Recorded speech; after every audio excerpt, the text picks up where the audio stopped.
Mga paratang ng mga protestante sa ating Romano Katoliko. Ang Papa ay di dapat may infallibility. Hindi nagkakamali sa turo. Tao lang siya.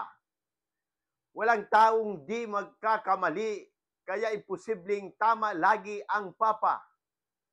Sagot dating mga Romano Katoliko, ang papal infallibility ay hindi nangangahulugang hindi nagkakamali ang Papa sa lahat ng bagay, kundi hindi siya nagkakamali sa opisyal na pagtuturo ng pananampalataya at moral kapag nagsasalita ex cathedra.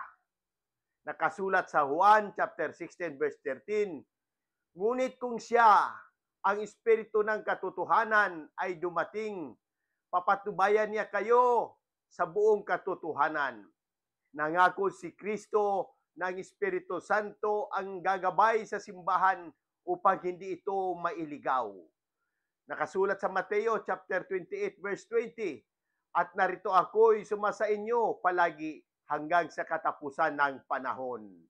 Pinangakuan ni Kristo ang kanyang simbahan ng kanyang presensya at gabay magpakailanman.